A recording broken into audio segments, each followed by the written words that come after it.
Aba, paring Rap, likyong manok na naman ang ulam natin ngayon ah. Kahapon, liempo. Inisa-isa mo na ba ang baboy sa bukid? Baka sa susunod tapang kabayo o hindi kaya kalderetang kambing naman ang iuwi mo dito ha? Puro ka talaga kalokohan, Doming eh. Maghain ka na nga para makakain na tayo. Aba, talaga maghahain na ako. Lalo na't masarap na naman ang ulam natin. Napapailing na umupo sa hapagkainan si Ralph habang sinisimulan na ni Doming ang paghahain sa lamesa. Matapos makapaghain, ay pumwesto na rin ng upo si Doming. Agad itong sumandok ng mainit na kanin mula sa kaldero. Naku po, mapaparami na naman ang kain ko nito, paligurado. Iba na talaga kapag nagtatrabaho na sa mayamang si Don Filemon. Pero Ralph, huwag mo namang araw-arawin ang pagbili ng masasarap na ulam. Magtipid ka rin kahit paminsan-minsan. Aba, mag-ipon ka. Huwag ubos-ubos biyaya. Nag-iipon naman ako kahit paunti-unti. Saka, gumaganti lang ako sa mga tulong na ginawa mo para sa akin. Aba, syempre naman. Sino ba magtutulungan kundi tayo magkaibigan, di ba? Sigurado naman ako na kung sa akin mangyari yung nangyari sa'yo, hindi mo rin ako pababayaan eh. Ay, sorry pare. Hindi ko sinasadya. Nabanggit ko patuloy. Natahimik bigla si Rap sa sinabi ni Doming. Unti-unting nawala ang ngiti sa kanyang muka. Halos 7 buwan na kasi ang nakakaraan simula nang masunog ang kubo kung saan siya nakatira at ang asawa niyang si Lisa. Buntis noon si Lisa sa una nilang anak. Wala siya sa kubo nila nang maganap ang sunog na yon. Hindi na nakalabas si Lisa sa kubo habang nasusunog yon at kasama itong natupok ng apoy. Dahil sa wala na siyang tirahan, ay kinupkup muna siya ni Doming. Bata pa lang ay magkaibigan na sila ni Doming. Sa mga sumunod na linggo ay hindi lumalabas ng bahay si Ralph. Wala rin siyang ganang kumain at maging ang trabaho niya sa isang pabrika sa bayan ay pinabayaan na niya. Pakiramdam niya ay wala nang saysay ang buhay dahil sa nawalan siya ng asawa at anak. Si Doming ang bumuhay sa kanya. Hindi lang siya nito kinupkup, kundi dinamayan din siya nito sa kanyang pagluluksa. Ito ang palagi niyang kausap kapag kailangan niyang maglabas ng sama ng loob. Naputol ang pag-iisip ni Ralph nang marinig niya ang boses ni Doming. Oh, tulala ka na naman dyan. Sorry na kung nabanggit ko yun. Hayaan mo at sa susunod ay magiging mas maingat na ako sa pagsasalita ko. Ikaw kasi Doming ang daldaldal mo. Hindi, ayos lang pre. Sige, ang mabuti pa kumain na lang tayo. O sige. Ay teka, siya nga pala pre, di ba 2 buwan ka pa lang kay Don Filemon? Tapos, ang sabi mo mag-isa ka lang doon? Oo, ako ang naglilinis, ako ang nagluluto, ako rin minsan ang bumibili ng mga kailangan niya. Pero okay lang yun. Tahimik lang si Don Filemon at mukhang mabait naman Medyo malaki ang bahay nun, di ba? Hindi ka ba nahihirapan na wala ka man lang kasama sa pagtatrabaho doon? Nung una mahirap. Nakakapagod din kasi, yun nga, tulad ng sinabi mo, malaki ang bahay ni Don Filemon. Pero ngayon, parang okay na, nasanay na rin ako. Kumbaga nagamay ko na yung mga dapat kong gawin, saka kung anong oras ko yun gagawin. Kahit na par, mahirap pa rin yun. Wala kang kasama kahit isa Akala ko ba mayaman si Don Filemon? Bakit nagtitipid siya sa kasambahay? Kung ako siguro ang kasambahay niya, nako, baka 1 linggo pa lang ako ay sumuko na ako. Alam mo paring Doming, hindi rin naman ako magtatagal dun Ha? Aba bakit naman? Pansamantala lang ako magtatrabaho kay Don Filemon. Kapag nakaipon na ako ng sapat, ay bala kong mag-asikaso ng pag-alis ko papunta sa abroad para doon na ako magtrabaho. Hindi ba, yun naman talaga ang plano ko dati pa? Aba, maganda nga yan par. Suportado kita dyan. Basta kung kailangan mo ng tulong sa mga requirements o pang-asikaso mo, nandito lang ako, par. Ngumiti na lang si Ralph kay Doming at nagpatuloy na sila sa kanilang pagkain. Maaga pa lang ay gising na si Ralph. Kusa na siyang nagigising ng alas 5 ng umaga dahil sanay na ang katawan niya na gumising ng ganung oras. Mabilis siyang naligo. Nagbihis ng simpleng t-shirt at maong. Bit-bit ang lumang sling bag na may lamang ekstrang damit at lumabas na siya ng bahay ni Doming at sinimulan niya nang maglakad papunta sa bahay ng amo niyang si Don Filemon. Pwede naman siyang sumakay ng tricycle papunta sa dulo ng baryo kung nasaan ang malaking bahay ni Don Filemon. Pero mas gusto niya talaga ang maglakad para kahit papano ay nakakapag-ehersisyo siya. Sa paglalakad ni Ralph ay isang matandang lalaki ang nakasalubong niya. Ang matandang lalaking yon ay si Mang Abel. Kilala ito sa lugar nila dahil ito ang nag-iisang albularyo doon. Wala itong pamilya at may kwento-kwento pa sa baryo nila na nung kabataan ito ay isa raw itong manunugis ng aswang.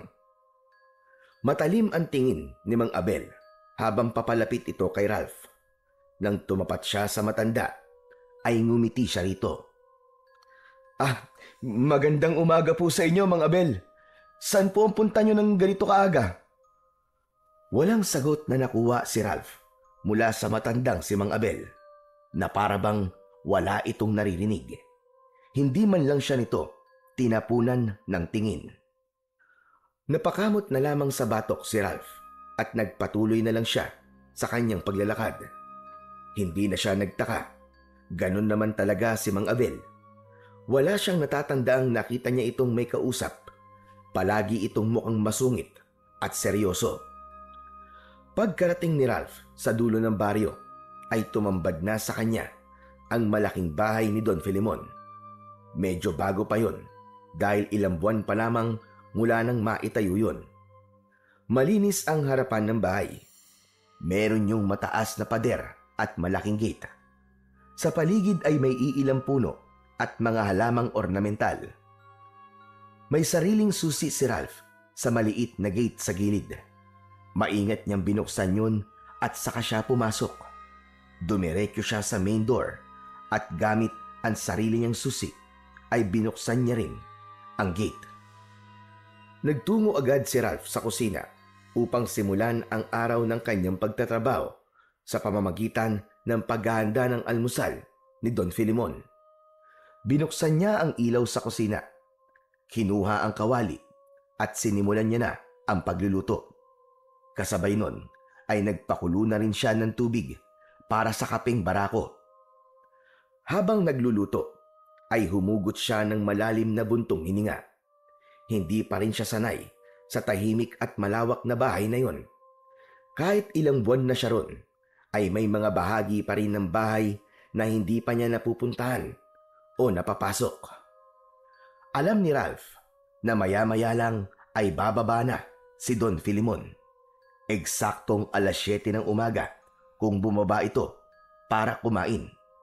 Dapat, bago sumapit ang oras na yon, ay handa ng lahat ang almusal. Matapos magluto, ay sinimulan ng ihain ni Ralph ang almusal ni Don Filemon. Nilinisan na rin niya ang mga ginamit niya sa pagluluto. Maya-maya pa, natanaw ni Ralph mula sa sulok ng mata niya ang pagbukas ng pinto sa itaas ng hagdan. Alas 7 na. Kasunod nun, ay narinig niya ang mahinang yabag ng matanda pababa. Nang pumasok na si Don Filemon sa dining area, ay agad itong binati ni Ralph ng magandang umaga.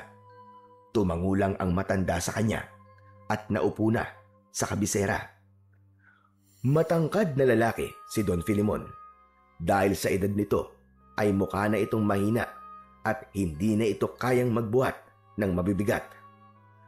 Habang nag-aalmusal si Don Filemon, sa mahabang mesa ay tahimik lang si Ralph na nakatayo sa gilid. Naroon siya dahil baka may iuutos na naman si Don Filemon sa kanya. Ralph, Linisin mo nga yung mga gamit sa sala at medyo maalikabok na. Nakita ko na hindi ka pa nakapaglinis kahapon. Opo, Don Filimon. Naku, pasensya na po at inayos ko po kasi yung lababo sa kusina eh. Kaya hindi po ako nakapaglinis kahapon. Tapos palitan mo na rin ang mga kortina sa sala. Naasiwada ako sa kulay ng kortina noon. Linisin mo na rin yung bodega. Itapon mo yung mga gamit na sa tingin mo ay wala ng pakinabang. Masusunod po, Don Filimon. Gagawin ko po lahat yun mamaya. Tumango si Don Filimon at nagpatuloy sa pagkain, habang si Ralph naman ay pilit na tinandaan ang mga inutos nito sa kanya upang wala siyang makalimutan. Matapos mag-almusal ni Don Filimon, ay lumabas na ito ng bahay upang maglakad-lakad sa labas, habang si Ralph naman ay nag-aalmusal na rin at pagkatapos ay naging abala na sa mga gawain niya roon. Agad siyang naglinis sa sala at pinalitan niya ang mga kortina na naroroon ayon sa utos ni Don Filimon. Matapos yun, ay dinala niya na sa dirty kitchen ang mga kortina upang isalang sa washing machine. Paglabas niya ng dirty kitchen, ay napahinto siya saka napatingin sa itaas. Naalala niyang hindi pa niya nakokolekta ang mga maruruming damit ni Don Filimon. Umakyat si Ralph sa ikalawang palapag ng bahay. Maingat ang bawat takbang niya sa hagdang gawa sa kahoy na madalas ay umiingit kapag natatapakan. Pagdating sa itaas ay dumiretso siya sa unang pinto kung saan nasa likod nun ang silid ni Don Filimon. Inabot na ni Ralph ang seradura ng pinto at marahang yun piniit. Ngunit bago pa niya yun mabuksan ay nagulat siya nang marinig ang malakas na boses ni Don Filimon. Ralph! Ano sabi ko sa'yo tungkol sa kwarto ko? Ay, oo nga pala. Pasensya na po, Don Filimon. Kukunin ko lang po sana yung mga maruruming yung damit para malaban ko na po. Hindi ka ba marunong makatanda? Hindi ba sabi ko sa'yo ay ako maglalabas ng mga damit ko sa aking kwarto? Walang ibang papasok dyan kundi ako lamang. Maliwanag ba? Oo po. Maliwanag po. Pasensya na po talaga at nakalimutan ko. Sige na. Bumaba ka na.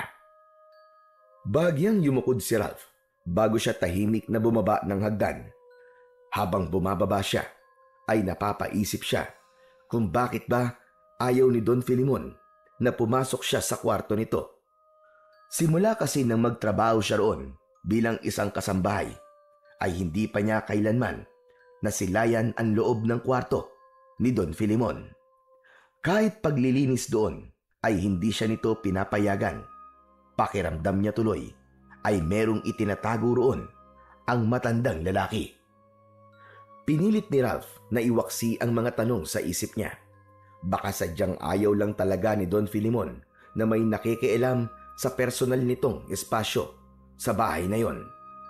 Isa lang siyang kasambahay at dapat niyang tandaan na hindi niya nasaklaw ang mga ganong bagay. Nag-uuwian si Ralph mula sa pagtatrabaho niya kay Don Filimon.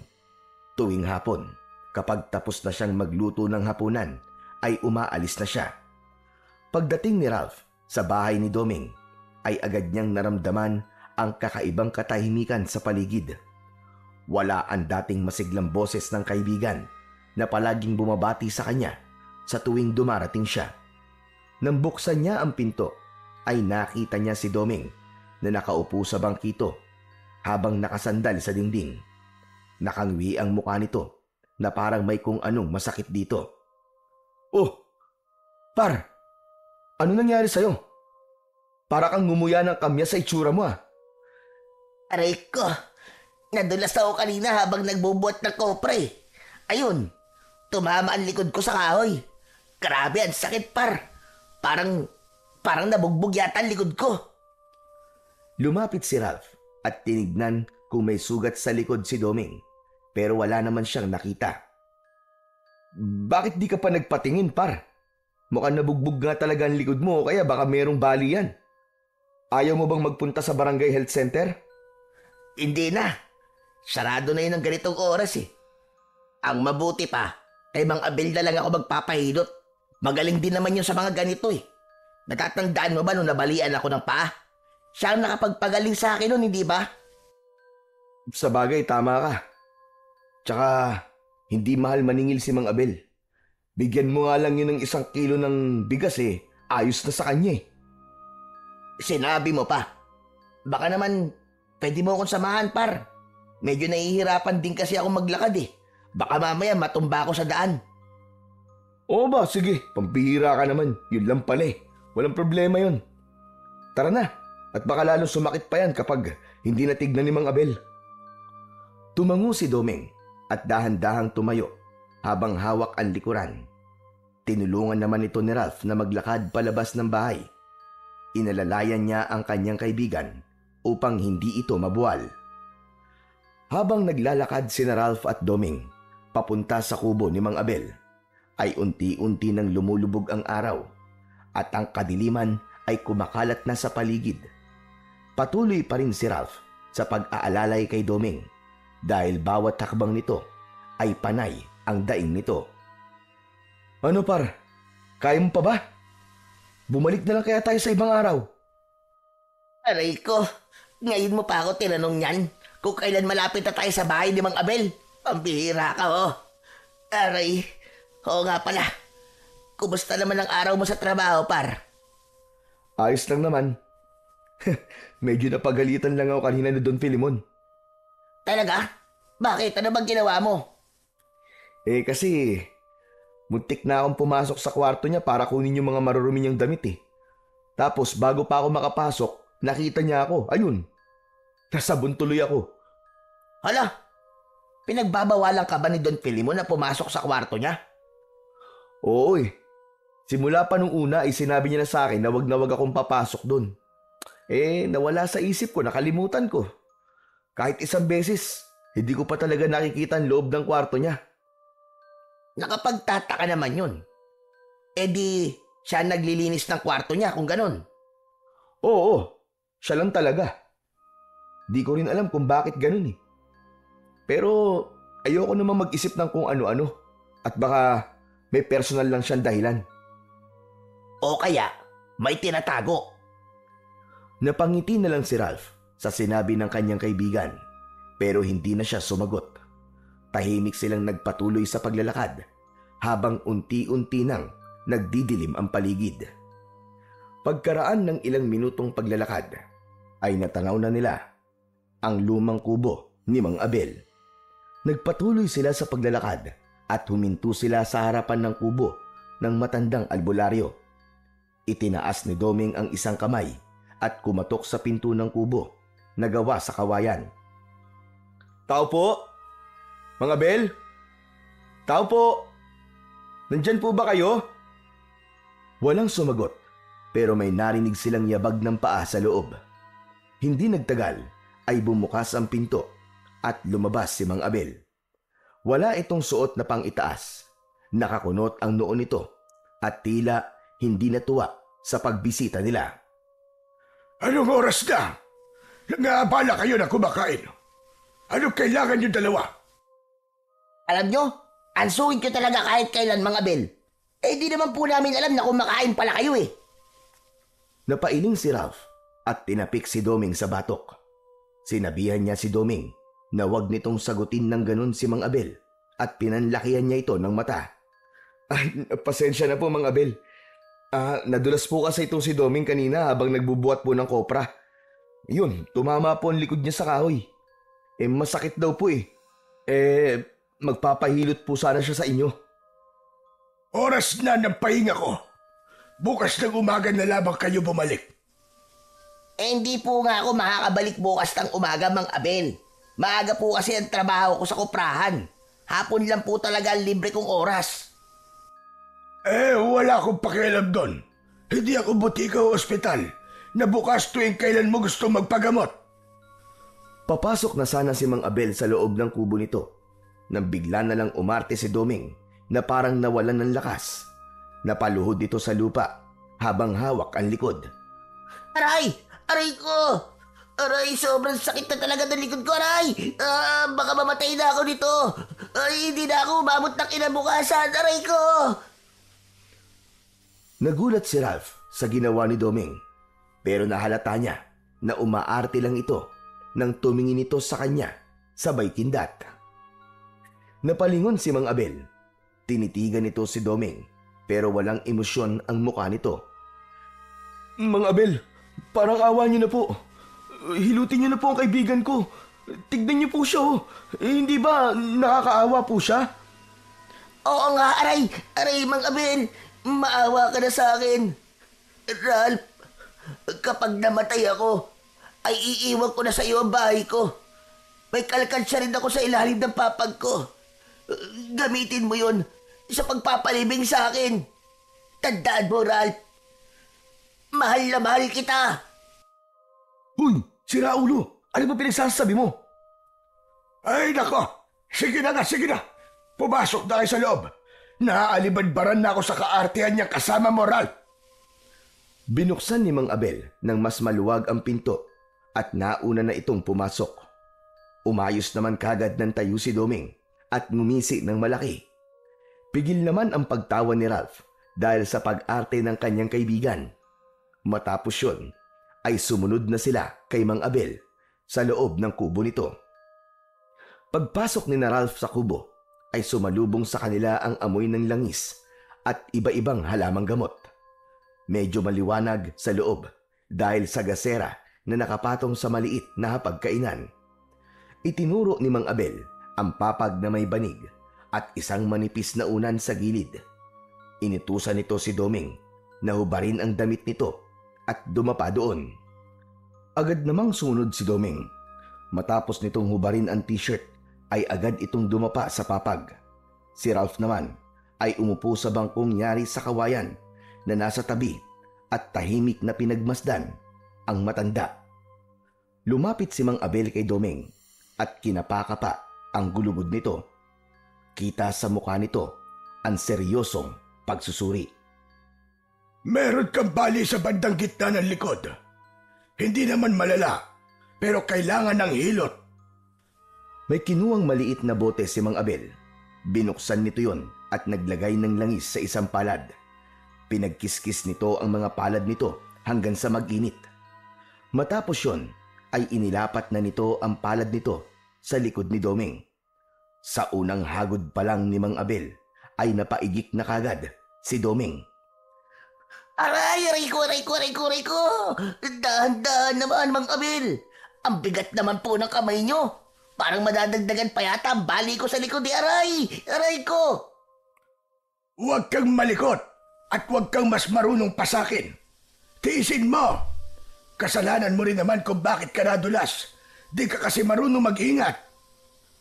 Nagpatuloy si Mang Abel sa paghihilot sa likod ni Doming. Pinisil at pinaikot nito ang kamay nito sa parte ng likod ni Doming na may bali. Panay pa rin ang ungol at daing ni Doming. Aray ko! Diyos ko, aray ko! Ang sakit talaga, Mang Abel! Baka mabali na ang buong kaluluwa ko! Aray ko! Ano bang ginagawa niyo?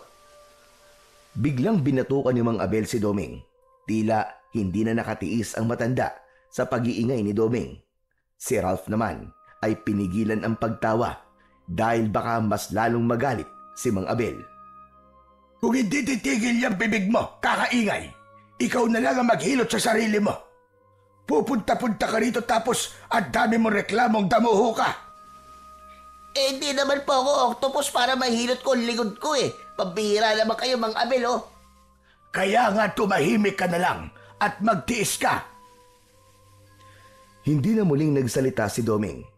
Tahimik na lang itong nagtiis habang patuloy ang paghihilot na ginagawa sa kanya ni Mang Abel. Makalipas ang ilang minuto, ay tumigil na sa paghilot ang matanda at bumuntong hininga. O ayan, tapos na. Huwag ka munang magbubuhat bukas at huwag ka munang maligo ngayong gabi. Ipahinga mo rin muna ang katawan mo. Dahan-dahang tumayo si Doming mula sa pagkakadapa at nag-inat ng bahagya. Aba? Aba? Ayos ah! medyo nawala ng sakit. Magaling ka talaga, Mang Abel. Lodi ka talaga. Tumayo si Doming at ipinasok ang kamay sa bulsa ng pantalon nito. Napakunot noon naman at inisa-isa nitong kinapa ang lahat ng bulsa. Oh, bakit? Anong nangyayari? Naka, nakalimutan ko pala yung wallet ko sa bahay. Nang marinig yun ni Ralph, ay agad siyang tumayo at inilabas ang kanyang wallet. Humakbang siya papalapit kina Mang Abel at Doming. Ako na lang po magbabayad, Mang Abel. Nagmamadali po kasi kami kanina kaya nakalimutan ni Doming ang wallet niya. Mabuti na lang po at nadala ko tong sakin. Salamat, Rap ah. Babayaran na lang kita pag uwi natin sa bahay. Nako, wag na. Parang hindi naman tayo magkaibigan yan eh. Alam ko namang pinaghihirapan mo yung perang kinikita mo, pare. Saka ako naman ang hinilot, kaya dapat lang nabayaran kita mamaya. Pambihira naman to, sabi ng wag na eh. Kung wala kayong balak na magbayad at mag-i-eksena lang kayo rito, abay magsilayas na kayong dalawa para may pagpatuloy ko na ang hapunan ko. Mang Abel naman, galit na naman kayo kagad. Tsaka, parang hindi nyo na nga kailangan magpabayad eh. Kasi mukhang mamahalin yung kwintas nyo. Tunay ba na perlas yan, Mang Abel? Hahawakan sana ni Doming ang palawit ng kwintas ni Mang Abel, pero malakas na tinapik ng matanda ang kamay ni Doming. Huwag mo itong hahawakan. Walang pwedeng humawak nito, kundi tanging ako lamang. Noon lang napansin ni Ralph ang suot na kwintas ng matanda. Saglit siyang napatitig doon at sa unang tingin niya pa lang ay aakalain nga na isa yung perlas. Kulay puti ang palawit na kwintas na tila bahagyang kumikinang. Ano? Magbabayad ba kayo o magtitingin na lamang tayo rito? Nagulat si Ralph at napapahiyang tumingin kay Mang Abel. Pasensya na po, Mang Abel. Heto na po ang bayad. Agad siyang humugot ng 100 piso mula sa wallet niya at inabot niya yon kay Mang Abel. Ngunit pagdampi ng palad ni Mang Abel sa kamay ni Ralph, ay bigla na lang natigilan ang matanda. Napako ang tingin ni Mang Abel kay Ralph. Namutla ito at nagsimulang manginig ang buo nitong katawan. Binitiwan siya ng matanda at napaluhod ito sa sahig habang habol ang paghinga. Napaatras naman si Ralph habang may pagtatakang nakatingin sa matanda. Maging si Doming ay naguluhan na rin sa pangyayari. Napansin ni Ralph na hirap pa tumayo si Mang Abel, kaya agad niyang inabot ang isa niyang kamay upang tulungan ito. Mang Abel, tulungan ko na po kayo. Ngunit tinampal ng matanda ang kamay niya at matalim siya nitong tinignan. Kinabahan si Ralph at naisip niya na baka may nasabi o nagawa siyang mali, kaya ganon ang tingin nito sa kanya. Matiim pa rin ang titig ng matanda kay Ralph habang marahan itong tumatayo. Mandoming, ano po bang nangyari sa inyo? Ayos lang po ba kayo? May nakita ko sa iyo. Isang pangitain. Abay, kailan ka palaging manghuhula, Mang Abel? Tumahimik ka, Doming. Hindi nalilimitahan ng mga kaya kong gawin sa panggagamot at panghihilot lamang. Marami akong kayang gawin na hindi nyo nalalaman. Napakurap si Doming at hindi na nakasagot. Makinig ka, Rap. Mag-iingat ka sa mga desisyong gagawin mo, lalo na sa mga susunod na araw. Hindi lang ikaw ang maaapektuhan ng desisyon na gagawin mo. Napalunok si Ralph. May kakaibang lamig na gumapang sa batok niya at parang may biglang dumagan sa dibdib niya. Nagtama ang mga mata nila ni Mang Abel at nakita niya na seryoso ito sa mga sinasabi nito at wala yung halong pananakot. Salamat po sa paalala. Tara na, Doming. Baka gabihin tayo sa daan. Tahimik na tumango si Doming at naunang lumabas ng kubo. Sumunod naman si Ralph. Ngunit nakakailang hakbang pa lamang siya ay muli siyang lumingon sa bahay ni Mang Abel. Nakita niya ang matanda na nakatayo pa rin sa may pintuan. Hindi ito gumagalaw at matalim pa rin ang titig nito sa kanya. Biglang kinilabutan si Ralph. Tumango siya kay Mang Abel at saka siya sumunod kay Doming sa paglakad. Walang imik na naglakad sina Ralph at Doming hanggang makarating sila sa bahay nila. Agad na naupo si Ralph sa kahoy na bangko sa sala dahil pakiramdam niya ay pagod na pagod siya. Napatulala siya at inisip niya ang sinabi sa kanya ni Mang Abel kanina. Nang makita siya ni Doming, ay tinapik siya nito sa braso. Paring Ralph, iniisip mo pa ba yung sinabi ni Mang Abel sa'yo kanina? Oo. Parang iba yung naramdaman ko habang sinasabi niya sa akin yon. Saka iba ang tono ng boses niya kanina. Parang alam niya talaga ang mangyayari sa akin. Basta, hindi ko may paliwanag. Pambihira ka naman, pare. Huwag mo seryosohin ang sinabi sa'yo ni Mang Abel. Matanda na si Mang Abel. Malapit na mag-ulyanin yun. Hindi ba kapag tumatanda ganun talaga kung ano-ano sinasabi? O baka naman balak niyang magdagdag ng pagkakakitaan. Hindi na lang siya albularyo ngayon, kundi manghuhula na rin. Sa bagay, sa hirap ng buhay ngayon. Basta mapagkakakitaan ng pera, sige lang. Hindi, Domeng, seryoso ako. Kung makikita mo lang yung paraan ng pagtitig niya sa akin, parang may nakikita siyang hindi ko nakikita. Sabi pa niya, mag-iingat daw ako sa mga desisyon na gagawin ko. Pero ano naman kayang desisyon yun? Ano naman bang malaking desisyon ang gagawin mo? Magpapagupit? Bibili ng bagong tsinelas? Nako, kung ganyan kababaw, ay wag mo nang problemahin, pare. Doming naman puro kalokohan Hindi ako nagbibiro. Pero ang totoo, hindi ko rin talaga alam. Okay, pare. Seryoso na rin ako, ha? Ralph, makinig ka. Magkaibigan tayo. Kung sakali man na may kailangan kang pagdesisyonan at hindi ka sigurado, nandito lang ako. Pero kung ako ang tatanungin mo, huwag mong hayaan na sirain ng mga salita ni Mang Abel ang kapayapaan ng isip mo. Relax ka lang. Tumango si Ralph habang nakatingin sa sahig. O siya, maghahain na ako, ha? Iinitin ko na lang yung adobong baboy kanina para hindi na tayo magluto. Habang naglalakad si Doming papunta sa kusina, ay napatingin si Ralph sa labas ng bahay.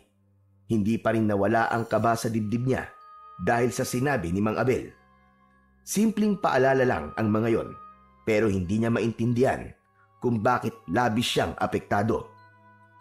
Sa mga sumunod na araw, ay pinilit ni Ralph na bumalik sa normal na daloy ang kanyang buhay. Maaga pa rin siyang gumigising upang magtrabaho sa bahay ni Don Filemon. Ngunit sa kabila ng kanyang pagsusumikap na maging abala, ay nananatiling mabigat sa dibdib niya ang mga salitang binitiwan ni Mang Abel.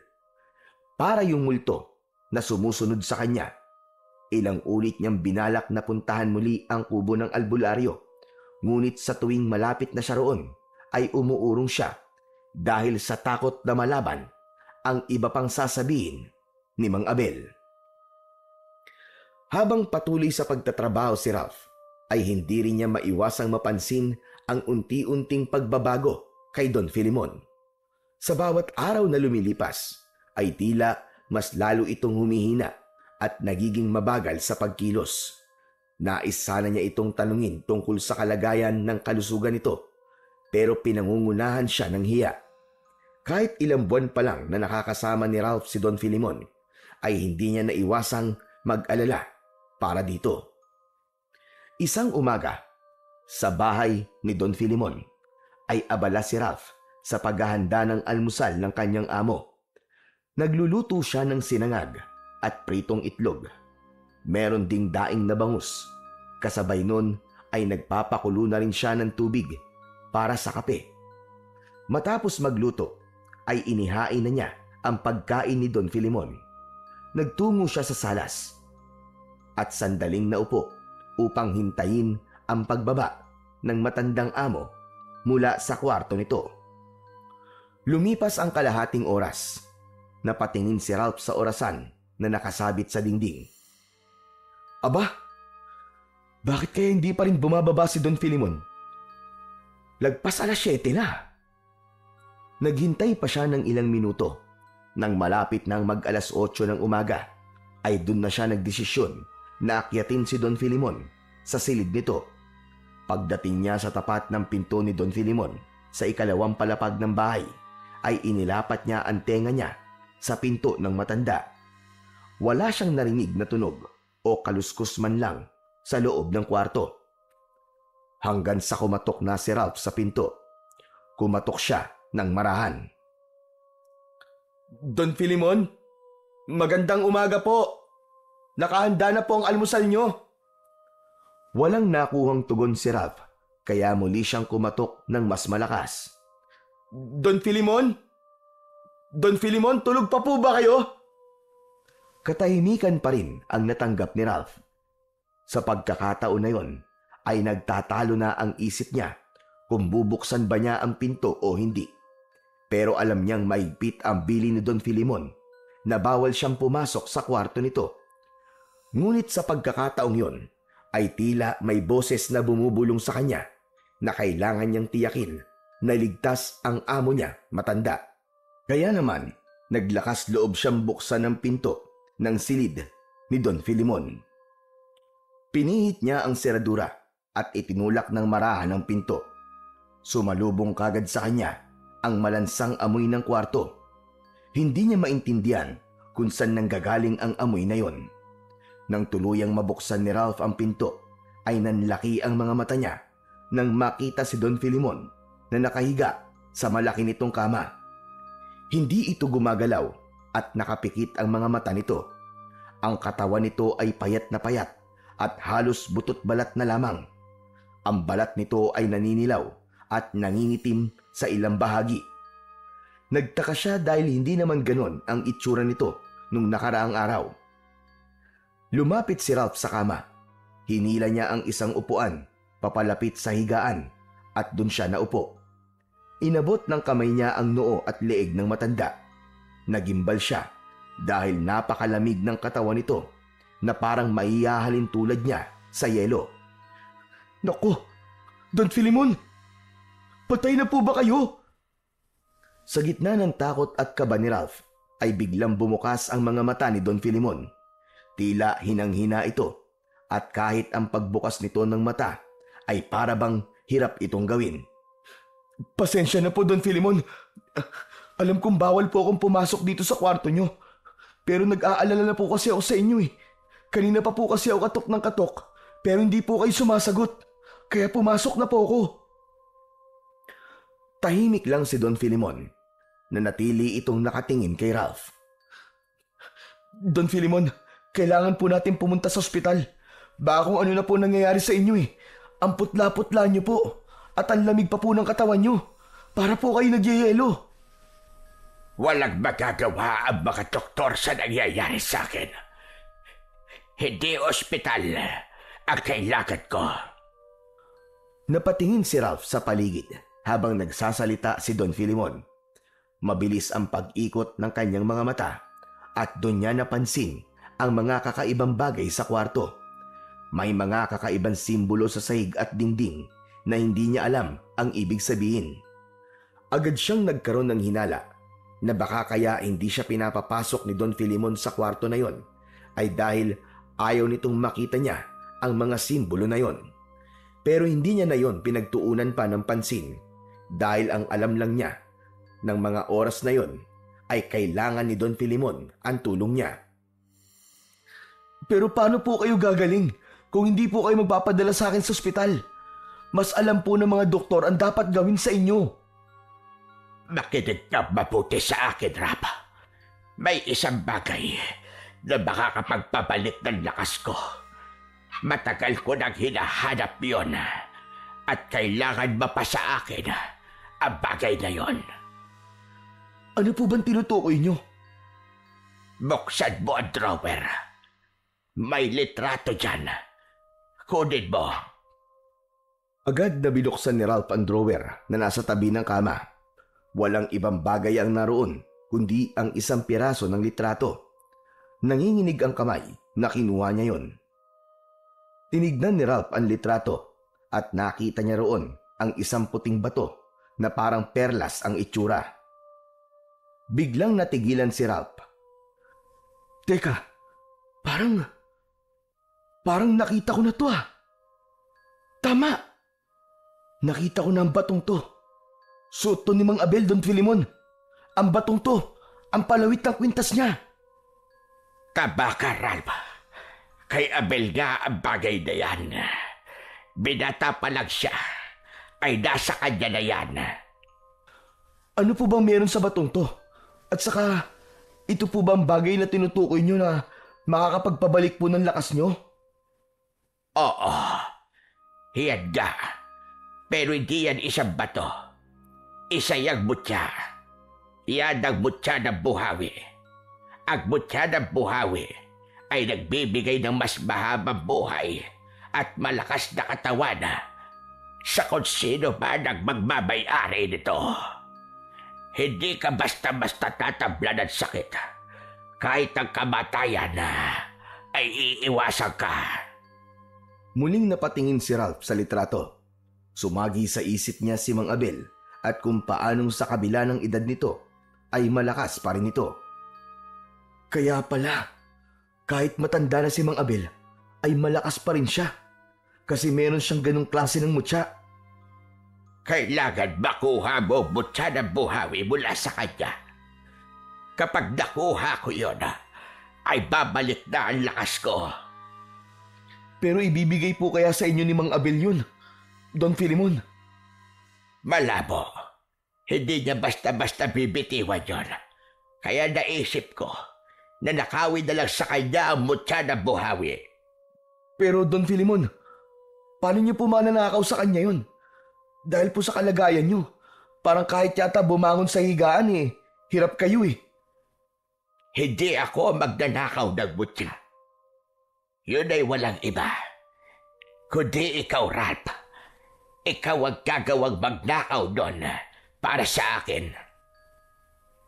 Parang binuhusan ng malamig na tubig si Ralph.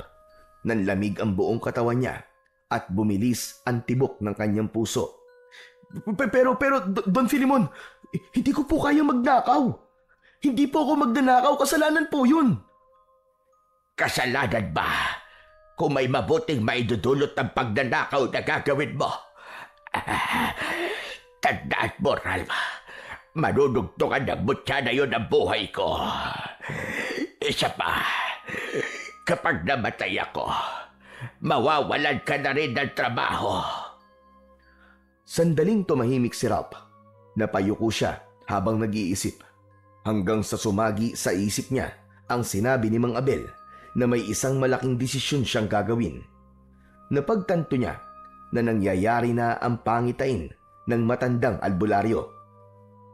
Kapag nagtagumpay ka sa pagkuha ng mutya ng buhawi, ay nagagako ko sa iyo na bibigyan kita ng 1,000,000 piso.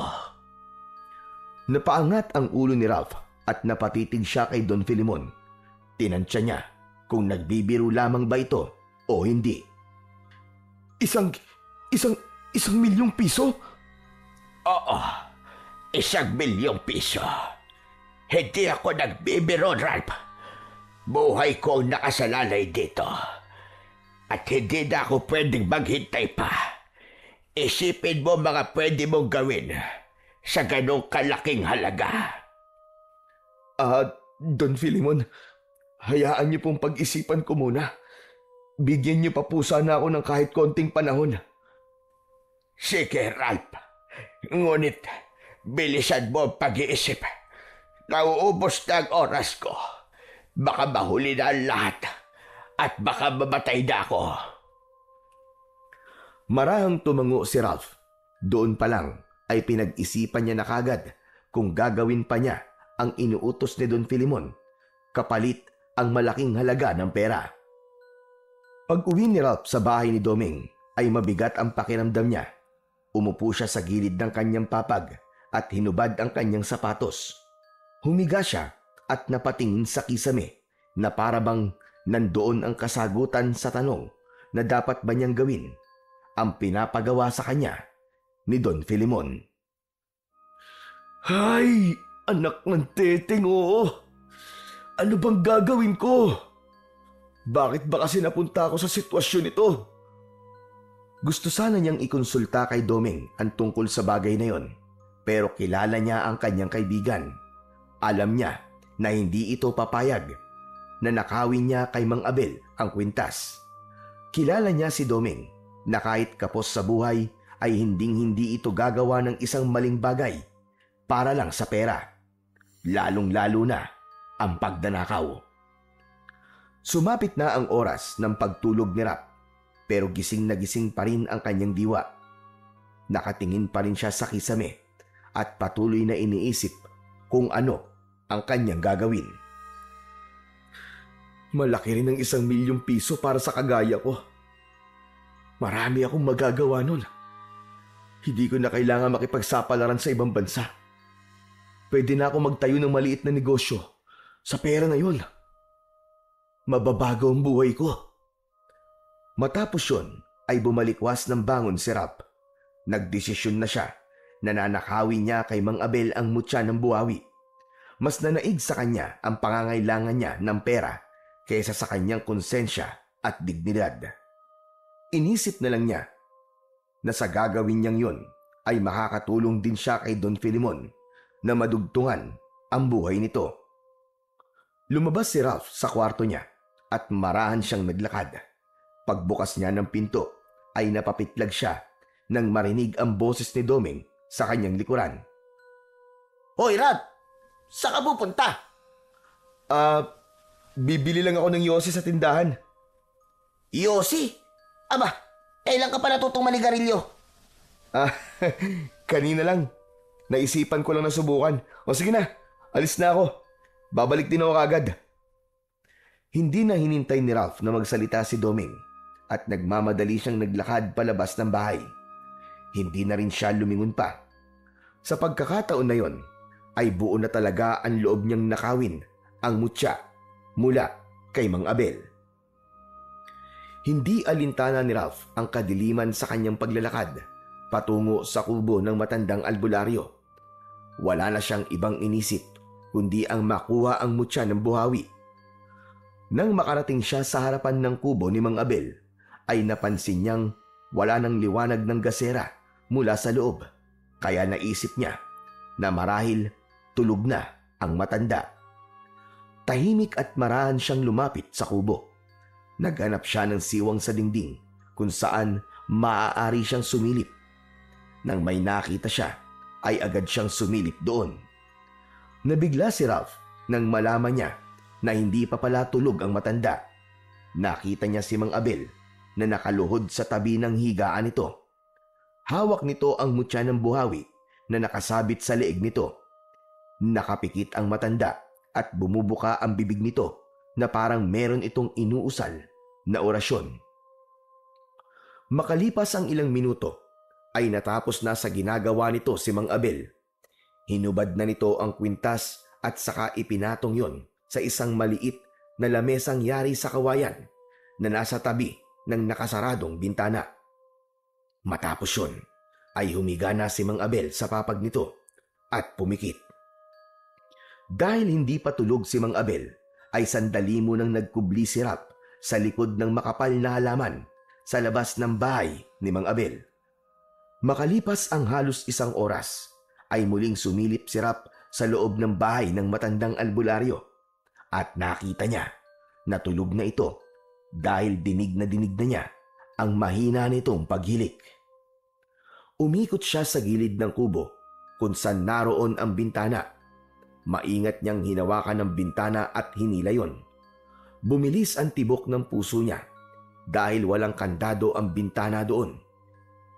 Inisip niya na masyado itong tiwala sa mga tao sa baryo nila dahil ang totoo ay wala namang magnanakaw doon. Ngunit habang binubuksan ni Ralph ang bintana, ay umingit yon kaya huminto muna siya. Sinilip niya si Mang Abel at nang makita niya na tulog pa rin ito, ay itinuloy niya ang maingat na pagbukas sa bintana. Nabitiwan ni Ralph ang bintana nang biglang gumalaw si Mang Abel. Bumaling ang matanda paharap sa bintana pero nanatili itong nakapikit. Naghintay siya ng ilang segundo bago niya muling itinuloy ang pagbukas sa bintana. Sa wakas ay tuluyan niya nang nabuksan ang bintana at walang pagdadalawang isip na isinuot niya roon ang kanyang braso. Inabot niya ang mutya at nang mahawakan niya yon ay mabilis niya yung kinuha. Agad na umalis si Ralph sa bintana at hindi niya na yon isinarado pa dahil ang tanging nasa isip niya ay ang makalayo na sa lugar na yon. Mabilis siyang tumakbo pero hindi pa man siya nakakalayo ay narinig na niya ang galit na sigaw ni Mang Abel. Hoy! Magnanakaw! Ibalik mo sa akin ang mutya ko! Mas lalo pang binilisan ni Ralph ang kanyang pagtakbo. Hindi na siya nagtangkang lumingon pa dahil alam niya na kapag ginawa niya yon ay makikilala kagad siya ni Mang Abel. Hindi nagtagal ay nakabalik na si Ralph sa bahay ni Doming. Agad siyang dumiretso sa kwarto niya at humiga siya na pawisan at habol ang paghinga. Hindi siya makapaniwala na hawak na niya ang mutya ng buhawi na magbibigay sa kanya ng 1,000,000 piso na magiging tulay ng malaking pagbabago sa kanyang buhay. Kinabukasan ng umaga, gaya ng nakasanayan, ay maagang nagising si Ralph. Ngunit may kabang kaakibat ang paggising niya dahil aminado siya na may nagawa siyang kasalanan. Hindi naging maimbing ang kanyang tulog dahil sa gumugulong konsensya sa kanyang pagkatao na pilit niya yung isinasantabi. Pagkarating niya sa bahay ni Don Filemon, ay dumiretso kagad siya sa kusina at inihanda ang simpleng almusal ng kanyang amo. Pandesal, keso, pritong itlog at isang tasa ng mainit na kape. Pagsapit ng 7:00 ng umaga ay dinala niya na yon sa kwarto ni Don Filemon dahil alam niya na sa kalagayan nito ay hindi na nito kayang bumangon pa mula sa higaan. Nang makapasok si Ralph sa kwarto ni Don Filemon ay napansin niya ang mas matinding panghihina nito kumpara kahapon. May awang humaplos sa puso niya pagkakita sa lagay ng kanyang among matanda. Huminga siya ng malalim habang inilalapag ang tray sa maliit na mesa sa tabi ng kama nito.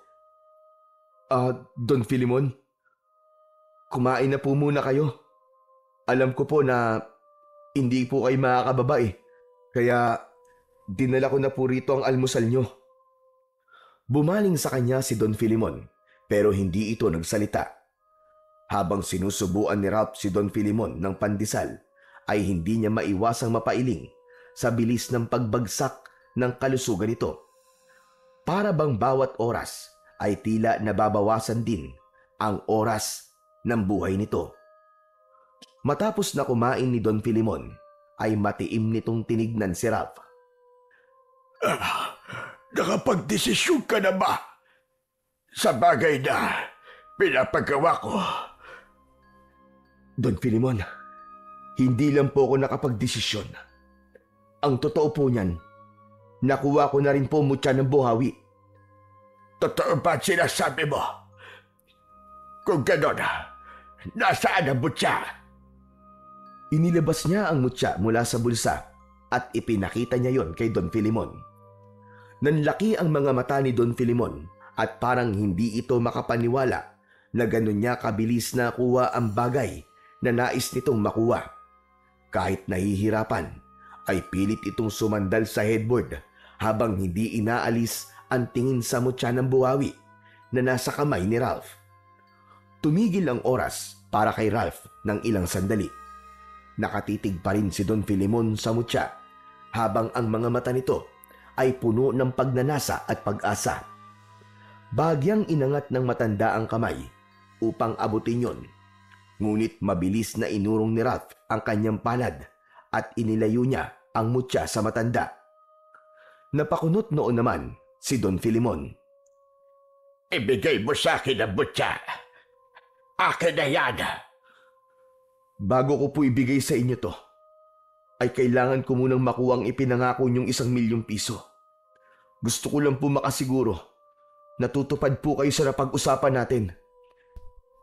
Talagang nagdududa ka pa sa akin. Sa tingin mo ba ay wala akong ganong halaga ng pera?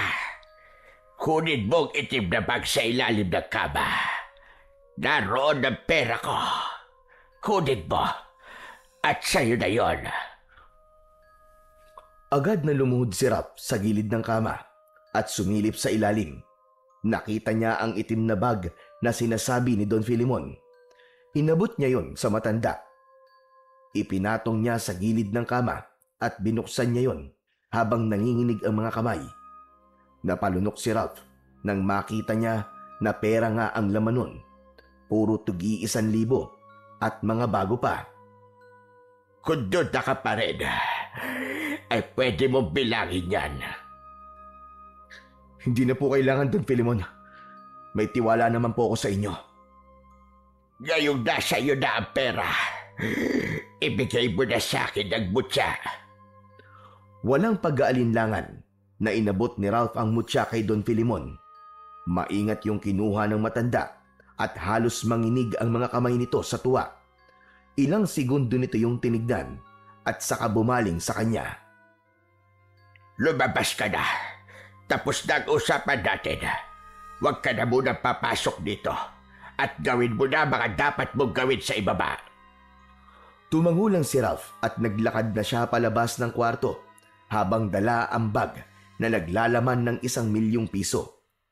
Hindi niya alam kung dapat ba siyang matuwa, matakot o magsisi. Pero isa lang ang sigurado siya.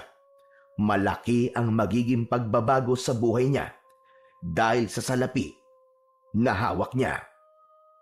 Habang naglilinis si Ralph sa sala ng bahay ni Don Filimon, ay inisip niya ang mga bagay na pwede niyang mabili sa 1,000,000 piso.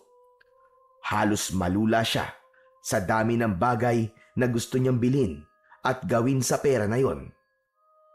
Ngunit sa gitna ng kanyang pag-iisip ay bigla siyang natigilan nang maalala si Mang Abel. Ay, ano ba itong nararamdaman ko? Bakit hindi ko magawang maging masaya kahit may 1,000,000 piso na ako? Aminado si Ralph na masungit si Mang Abel. Pero hindi ito masamang tao. Ang totoo ay malaki ang naitutulong nito sa mga tao dahil sa husay nito sa panggagamot. Sa buong maghapon, hindi nakita ni Ralph na lumabas si Don Filimon sa silid nito. Tahimik ang ikalawang palapag ng bahay.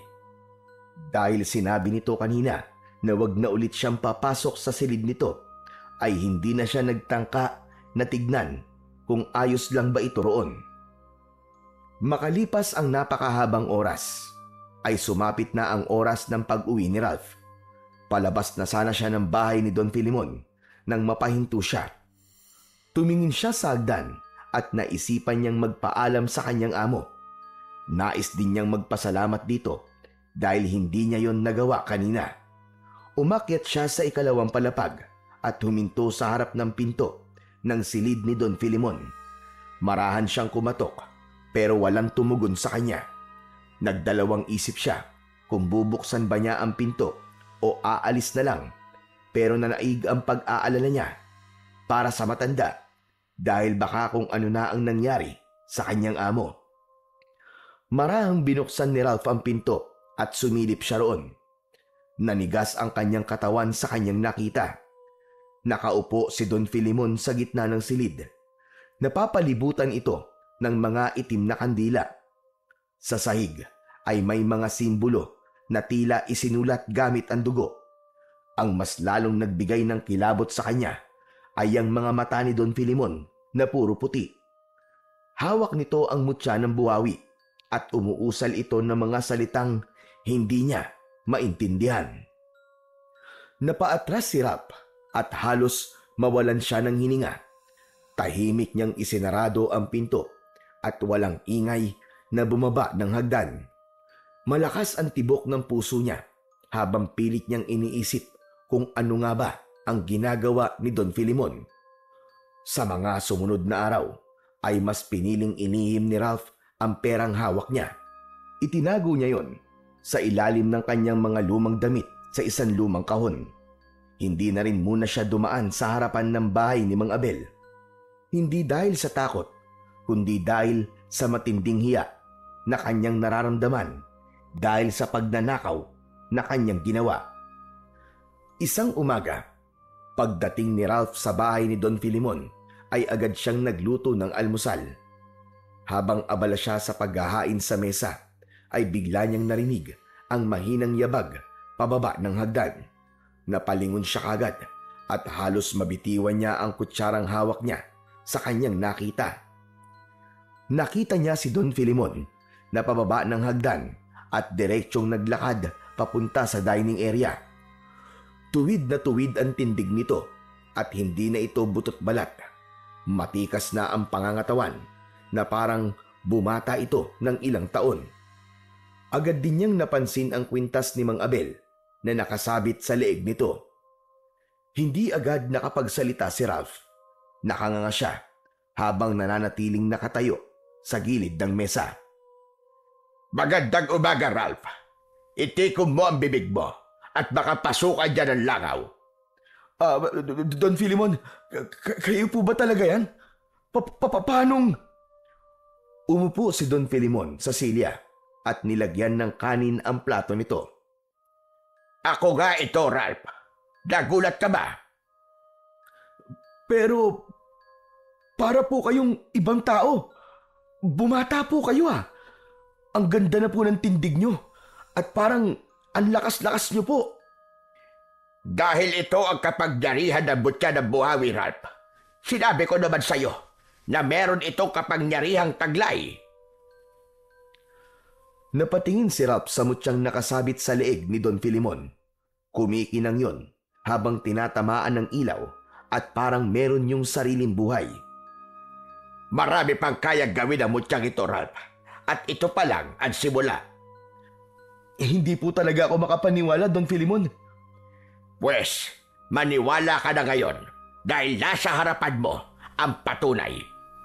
Oo nga pala, alam ba ni Mang Abel na ikaw ang nagnakaw ng mutyang ito? Hindi po. Hindi po niya ako nakita. Pero Don Filimon, ang totoo po niyan eh. Nakokonsensya po ako kasi alam ko pong mali ang ginawa ko. Ngayon ka pa ba makokonsensya? May 1,000,000 piso ka at nadugtungan mo pa ang buhay ko. Huwag mo nang isipin ang maling nagawa mo. At ang bigyan mo ng pansin ay ang magandang bagay na naging resulta ng pagnanakaw na ginawa mo. Hindi nakapagsalita si Ralph. Sa kabila ng mga sinabi ni Don Filimon, ay hindi pa rin nawala ang bugso ng konsensyang ilang araw na niyang pinipilit na isang tabi. Isang hapon, pagkarating ni Ralph sa bahay ni Doming, ay agad niyang napansin ang kakaibang katahimikan doon. Nagtaka siya nang makita ang kaibigan na nakadungaw sa bintana at malayo ang tingin. Hindi yun normal kay Doming dahil madalas na kapag dumarating siya ay agad siya nitong kinakausap. Lumapit siya rito at tinapik sa balikat. Uy, paring Doming. Parang ang lalim ng iniisip mo ah. May problema ka ba? Hindi lang ako may problema, kundi tayong lahat dito sa baryo. May gumagala raw na aswang dito, pare. Aswang? Ano bang kalokohan yan? Nako, Doming ah. Katang-isip lang ang mga aswang. Ano ka ba? Masyado ka nagpapaniwala sa mga kwentong bayan eh. Alam mo, par, hindi rin ako naniniwala sa aswang dati. Pero yung isa sa mga katrabaho ko sa kuprahan ay natagpo ang patay kaninang madaling araw. Wala nang lamang loob. Nakakadiri nga eh. Baka naman adik lang ang may gawa nun. O kaya mabangis na hayop. Hindi ba may malapit na gubat sa kuprahan? Imposible, pare. Wala namang adik dito sa atin eh. Saka kung meron mang mabangis na hayop sa gubat, imposible na ganun kalala ang pagpatay na ginawa dun sa katrabaho ko. Abay kung makikita mo lang, talagang karumal-dumal. Baka naman may baliw lang na gumagala dito. Ganyan naman talaga ang mga tao eh. Kapag may patayan na hindi kayang ipaliwanag, Iisipin na kagad na aswang ang may gawa, kahit hindi naman totoo mga aswang. Ralph, hindi lang yun. Yung buntis na anak ni Aling Gracia na si Emma, nakakita ron ng aswang na nasa ibabaw ng bubong. Mabuti na lang at nandun yung asawa ni Emma, kaya itinaboy yung aswang gamit ang buntot ng pagi. Napakamot sa ulo si Ralph, sabay iling. Ay nako, bahala ka nga, Doming. Basta ako hindi ako naniniwala sa mga aswang-aswang na yan. Saka wag mong tinatakot ng sarili mo sa mga bagay na hindi naman totoo. O sige na, magpapalit lang muna ako ng damit. Iniwanan na ni Ralph si Doming at pumasok sa kanyang silid. Hindi na niya inisip ang sinabi ni Doming tungkol sa aswang dahil para sa kanya ay pagsasayang lamang yon ng oras na bigyan ng pansin ang isang bagay o nilalang na katang isip lamang. Isang gabi, hindi makatulog si Ralph dahil patuloy siyang inuusig ng kanyang konsensya hanggang sa naisipan niyang uminom dahil naisip niya na madali siyang makakatulog kung may alak siya sa kanyang katawan. Lumabas siya sa kwarto at nakita niya si Doming sa sala na nakikinig ng isang drama sa luma nitong radyo. Doming, lalabas muna ako sandali ah. Bibili lang ako ng alak. Hindi kasi ako makatulog eh. Gusto ko palang uminom eh. Bakit hindi ka pa kanina bumili? Gabi na pare. Ngayon ko lang naisipang uminom eh. Parang kailangan ko lang ng konting pamparelax. Huwag ka nang lumabas pare. Baka nakakalimutan mo na yung gumagalang aswang dito sa baryo. Hindi ba may pinatay na naman daw kahapon? Aswang na naman. Hayaan mo, kapag nakita ko yung aswang na sinasabi mo, ay aayain ko pa siyang uminom. Ano ka ba, Ralph? Seryoso ko. Delikado sa labas ngayon. Hindi lang isa ang nagsasabi na nakita nila yung aswang. Kahit nga si Kapitan ay sinabihan ng mga tao na wag nang labas ng labas tuwing gabi. Dahil delikado nga. Relax lang par. Sandali lang naman ako eh. Bibili lang naman ako ng alak tapos uuwi na kagad. Wala nang nagawa si Doming nang tuluyan nang lumabas si Ralph sa bahay. Walang takot siyang naglakad kahit walang ilaw sa paligid at lahat ng bahay ay sarado na. Una niyang pinuntahan ang sari-sari store ni Aling Rosa. Ngunit nagtaka siya dahil sarado na yon. Sunod na pinuntahan niya ang tindahan ni Mang Cardo pero sarado na rin yon. Dalawang tindahan pa ang pinuntahan niya ngunit sarado na rin yon ng ganung oras. Anak ng... Grabe naman! Mukhang natatakot na mga tao sa aswang ah.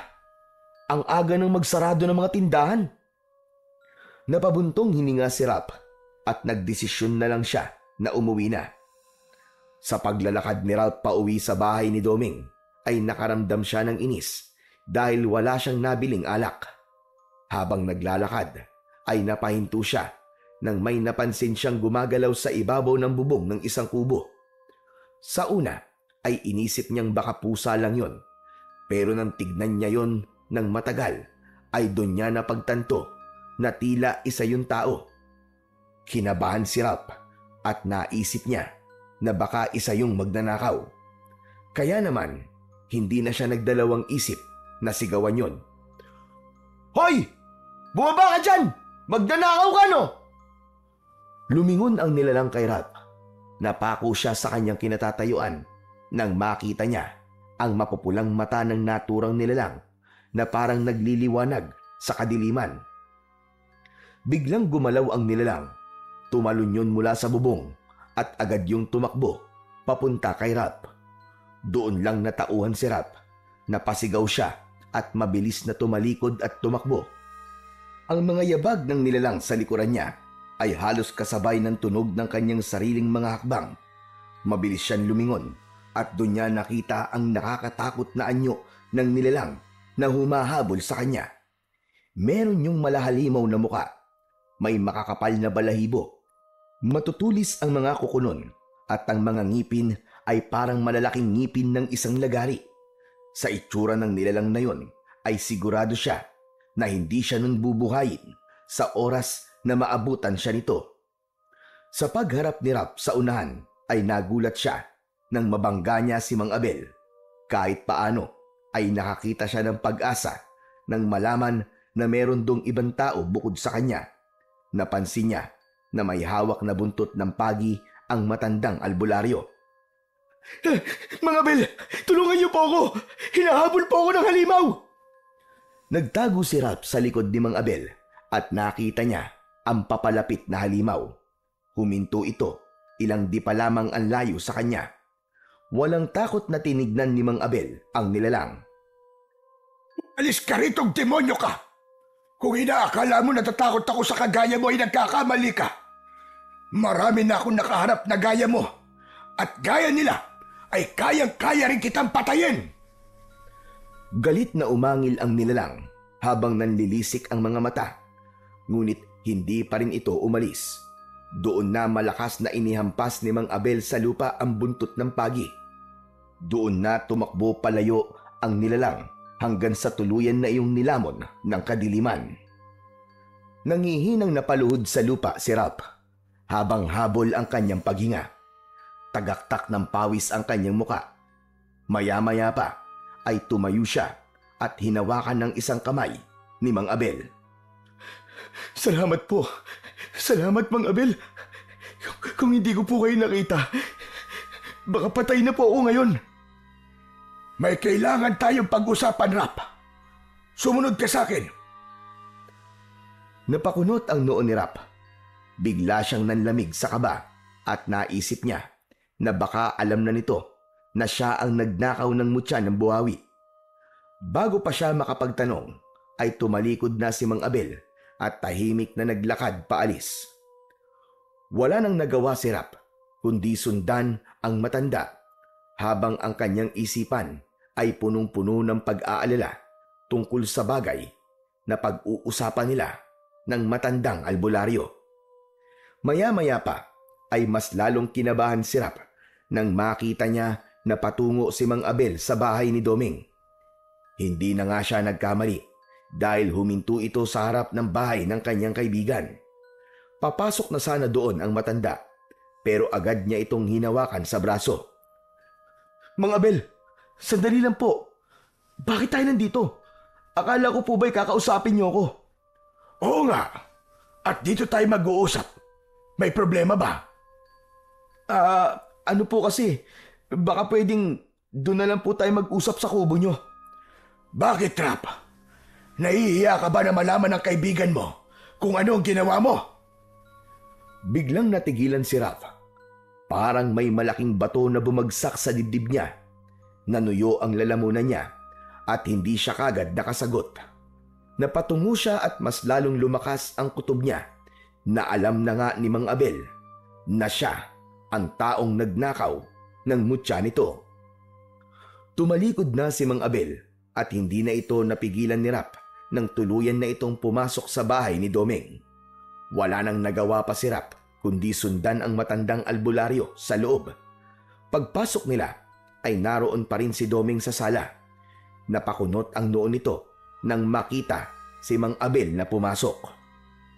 Aba, Mang Abel, ano pong ginagawa niyo rito? Pinatawag po ba kay ni Rap kasi magpapahilot siya? Doming, kung maaari sana pumasok ka muna sa kwarto mo. May pag-uusapan lang kami ni Mang Abel. Bakit mo siya pinapapasok? Dahil ba ayaw mo malaman ng kaibigan mo ang pagnanakaw na ginawa mo? Napalingon si Doming kay Rap at bumakas ang pagtataka sa mukha nito. Ano? Teka. Anong ninakaw mo, Rap? At kanino ka nagnakaw? Sa akin, ninakaw niya ang kwintas ko. Napakunot ang noo ni Doming sa narinig na sinabi ni Mang Abel. Ano po? Yung perlas na kwintas mo ba, Mang Abel? Hindi yun isang perlas. Isa yung mutya. Mutya ng buhawi ang tawag doon. Makapangyarihan yon at hindi yun maaaring mapunta sa maling kamay. Kapag napunta yun sa tao o nilalang na may masamang layunin, ay maaaring gamitin yun sa kasamaan na hindi dapat mangyari. Hindi basta-basta ang mutyang yon. May dahilan kung bakit sa akin ipinagkatiwala yon. Ngayon, Rap, Sagutin mo ang tanong ko. Nasaan ang mutya ng buhawi? Hindi nakasagot si Rap. Para siyang napako sa kanyang kinatatayuan at hindi niya magawang ibuka ang kanyang bibig. Para siyang naging pipi. Huwag mo nang subukan na tumanggi. Dahil nakita kita nung gabing ninakaw mo yon. Kahit nakatalikod ka ay kilalang kilala kita. Naghintay lang talaga ako ng ilang araw. Dahil umasa ako na ibabalik mo yon sa akin. Napayuko si Rap. Hindi siya makatingin ng diretso kay Doming at lalong-lalo na kay Mang Abel. Para siyang batang nahuli sa isang kasalanan na ginawa nito. Ngunit alam niya na sa sandaling yon ay wala na siyang lusot at kailangan niya nang sabihin kay Mang Abel at kay Doming ang totoo. Nasaan na ang mutya ng buhawi, Rap? Sumagot ka! Mang Abel, wala po sa akin ng mutya eh. Inutusan lang po ko na nakawin po yun. Mang Abel, patawanin niyo ako. Napilitan lang ako eh. Sino nag-utos sa'yo na nakawin ang mutya ko? Si Don Pilimon po. Ang sabi niya, kailangan niya yon para madugtungan po ang buhay niya. Mang Abel, naawa po ako sa kanya eh. Kaya kahit alam ko pong mali ang pagnanakaw, yun po, ninakaw ko po yung mutya sa inyo. Don Filimon? Sino naman yon? Siya po yung matandang nakatira sa malaking bahay, sa dulo po ng baryo. Nanigas ang panga ni Mang Abel at matiim itong tumingin kay Rap. Humakbang ito palapit sa kanya. Ikaw ang nagnakaw ng mutya ko, Rap. Kaya ikaw din ang kailangan gumawa ng paraan para maibalik yun sa akin. Kailangan maibalik mo sa akin ang mutya sa lalong madaling panahon. Matapos yun ay umalis na si Mang Abel. Kahit wala na ang matanda, ay ramdam pa rin ni Rap ang galit nito. Nang tumingin naman siya kay Doming, ay napailing ito. Alam niya na hindi nagustuhan ng kaibigan niya ang ginawa niyang yon. Bumalik ang katahimikan sa sala nang wala na si Mang Abel. Halos hindi makatingin ng diretso si Rap kay Doming dahil sa kahihiyan. Rap naman, bakit mo nagawa yun? Alam mo bang kahit gaano kaliit o kawalang halaga ang isang bagay, pag dinakaw mo yun ay pagdanakaw pa rin.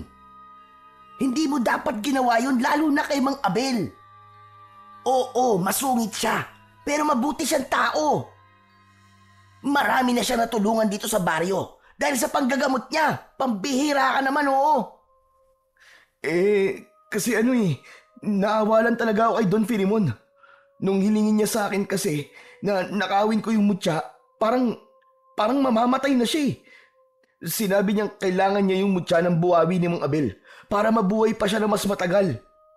Yun nga, hindi na rin ako nakatanggi kasi... Kasi ano? Kasi Doming, inalok niya ako ng 1,000,000 piso kapalit ng pagnanakaw ko ng mutya. Ano? 1,000,000? Pare, alam mo ang prinsipyo ko. Kahit bigyan mo ko ng 1,000,000,000 piso, kung mali naman ang gagawin ko, ay hindi ko tatanggapin. Pasensya na, par. Pero hindi ko akalain na magagawa mo ang ganyang bagay. Alam ko, Doming. Aaminin ko na nasilaw nga ako sa pera. Pero itatama ko to. Kukunin ko ulit kay Don Filimon ang mutya at ibabalik ko ang pera niya. Dapat lang.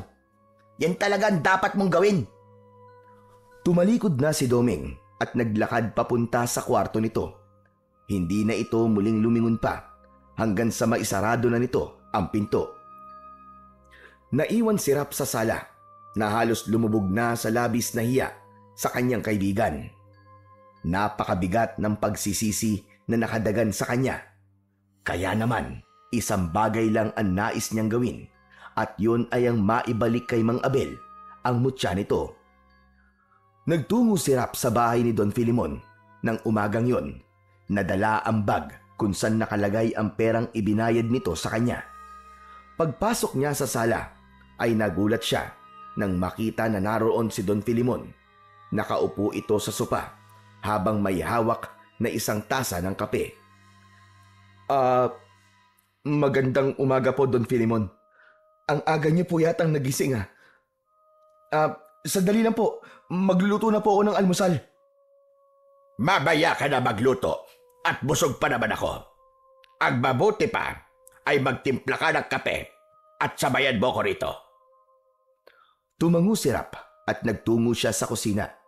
Agad siyang nagtimpla ng kape at pagkatapos ay bumalik siya sa sala. Umupo siya sa kabilang dulo ng sopa habang may hawak na isang tasa ng mainit na kape. Palihim na tinitignan ni Rap si Don Filimon. Napansin niya na hawak nito ang mutya ng buhawi at pinaglalaroan yon sa mga daliri nito. Isang malalim na paghinga ang pinakawalan ni Rap at nag-ipon siya ng lakas ng loob upang sabihin dito na kukunin niya na ang mutya at ibabalik na ang perang ibinayad nito sa kanya. Ngunit bago pa makapagsalita si Rap, ay naunahan na siya ni Don Filimon na magsalita. Alam mo, Rap, simula nang mapunta sa akin itong mutya ng buhawi, ay talagang bumalik na ang dati kong lakas. Akala ko talaga ay mamamatay na ako. Nakakatuwa lang na nagagawa ko na ulit ang mga bagay na hindi ko na nagagawa dati. Masaya po ako para sa inyo, Don Filimon. Kaya hindi ako papayag na mawala sa akin ang mutyang to. Kung sakali mang may magtangkang kunin ito sa akin, ay baka mapatay ko siya. Nanlamig ng gusto si Rap sa sinabing yon ni Don Filimon. Nawala bigla ang iniipon niyang lakas ng loob. Oo nga pala. Bakit mo pala dala yung bag na yan? Hindi ba diyan nakalagay ang perang ibinayad ko sa'yo? Palagi ko po itong daladala kasi natatakot po ako na baka mawala po ito. Isang kinakabahang ngiti ang pinakawalan ni Rap sa harap ni Don Filimon. Umiwas siya ng tingin sa matanda at inubos na niya ang kanyang kape. Napagtanto niya na walang saysay kung hihilingin niya kay Don Filimon na ibalik nito ang mutya sa kanya dahil sa mismong bibig na nito nanggaling na hindi ito papayag na mawala rito ang mutya ng buhawi. Mabigat ang pagakbang at bagsak ang balikat ni Rap nang pumasok siya sa bahay ni Doming ng hapon na yon. Naabutan niya ang kaibigang si Doming na kumakain ng nilagang kamote habang nakaupo sa bintana. Agad itong bumaba roon at lumapit sa kanya. O ano? Kumusta par? Nakuha mo na ba kay Don Filimon yung mutya ni Mang Abel? Hindi ko nakuha eh. Ano? Ibig sabihin, hindi niya ibinigay sa'yo? Hindi ko nasabi sa kanya na kukunin ko na yun eh. Natakot ako kasi sabi niya, papatayin niya daw kung sino man ang kukuha ng mutya sa kanya. Hindi nakapagsalita si Doming. Napatingin ito sa kawalan na parang nag-iisip sa kung ano ang dapat nilang gawin. Doming, baka pwedeng samahan mo ko ngayon kay Mang Abel. Baka alam niya kung anong dapat kong gawin. Sige, sasamahan kita. Kailangan mo siyang makausap dahil baka may maisip siya kung paano maibabalik sa kanyang mutya. Hindi na nagsayang pa ng oras ang dalawang magkaibigan at agad silang umalis upang magtungo sa bahay ni Mang Abel. Pagdating ni Rap at Doming sa kubo ni Mang Abel ay agad siyang kumatok. Pinagbuksan sila ng matandang albularyo at pinapasok sila nito. Matapos nilang maupo ay agad na ipinaalam ni Rap na hindi pa rin niya nakukuha ang mutya ng buhawi dahil natakot siya sa tila pagbabantang binitiwan ni Don Filimon. Alam kong hindi talaga niya ibibigay ang mutya. Pumunta ako sa bahay ng sinasabi niyong Don Filimon at nakita ko siya na naglalakad sa labas ng bahay niya. Doon ko nalaman na kilala ko pala ang taong yon noon pa man. Kilala niyo po si Don Filimon, Mang Abel? Paano niyo po siya nakilala? Hindi Filimon ang tunay niyang pangalan. Arnaldo ang pangalan niya noon. Isa siyang aswang.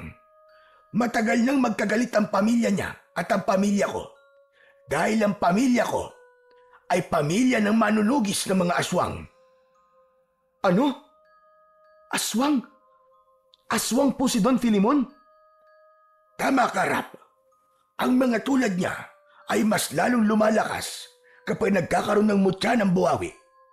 Tumatagal ang buhay nila. Kaya noon pa man ay gusto nang kunin ni Arnaldo o Don Filimon ang mutya ng buhawi sa akin.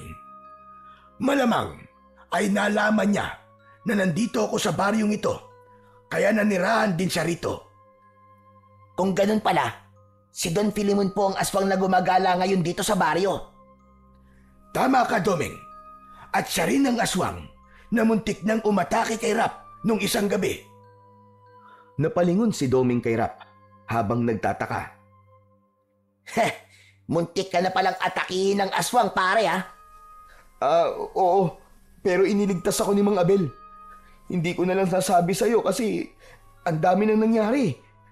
Pero, Mang Abel, ano na po ang gagawin natin? Tumayo si Mang Abel mula sa pagkakaupo. Lumapit ito sa isang kahon na nakapatong sa maliit na lamesa. Binuksan nito yon at kinuha ang isang itak. Ang hawakan nun ay may ukit ng mga sinaunang simbolo. Ibinigay nito yon kay Rap at kahit nagtataka ay tinanggap niya pa rin ang itak. Mang Abel, ano pong gagawin ko sa itak na ito? Kailangan mo pa rin kunin ang mutya kay Arnaldo. Habang tumatagal yon sa kanya, ay hindi mawawala ang panganib dito sa ating baryo. Marami siyang mapapatay na mga tao at kapag nangyari yon, ay mas lalo pa siyang lalakas. At baka dumating ang panahon na mahirapan ka ng talunin siya. Ang itak naman na yan ay ginamit pa ng aking mga ninuno sa pakikipaglaban sa mga aswang. Ngayon ay ipagkakatiwala ko yan sa'yo upang gamitin para mabawi ang mutya ng buhawi. Mamayang gabi, susubukan ko pong kunin ang mutya kay Don Filimon. Nangangako po ako na maibabalik ko po ang mutya sa inyo, Mang Abel. Matapang na tumingin si Rap kay Mang Abel habang unti-unting nabubuo sa loob niya ang determinasyon na itama ang lahat ng kanyang pagkakamali. Kinagabihan, nagtungo si Rap sa bahay ni Don Filimon, dala ang itak na ipinahiram sa kanya ni Mang Abel. Madali siyang nakapasok sa gate dahil meron naman siyang susi para doon. Nang malaman niya na isang aswang pala si Don Filimon, ay mas lalong tumibay ang loob niya na babawi mula rito ang mutya ng buhawi. Hindi lang para kay Mang Abel, kundi para sa buong baryo.